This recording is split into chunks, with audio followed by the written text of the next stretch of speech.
ist 50 cm groß und wiegt sage und schreibe nur 35 Kilo. Pumuckl habe ich jetzt ungefähr 2,5 Jahre und wo ich den gekriegt habe, war der glaube ich so 46, 47 cm.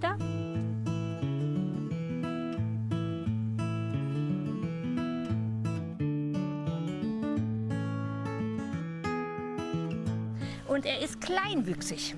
Das heißt also, wie beim Menschen man das auch sieht, dass normale Menschen kleinwüchsige Kinder kriegen können. Und so muss man sich das bei diesem Pferd auch vorstellen. Es ist eine Laune der Natur.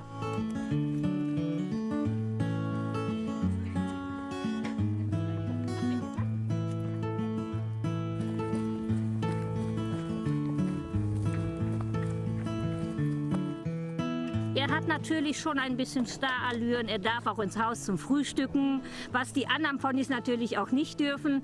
Aber Pumuckl darf das dann schon mal. Dann frühstücken wir gemeinsam und ziehen schon mal los.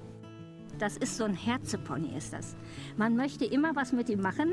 Man möchte ihn immer knuddeln, streicheln und liebkosen und einfach lieb haben. Das ist so ein, ja, so ein Liebepony ist das. So ein Kuschelpony, so ein kleinen. Und einfach ein unheimlicher Freund.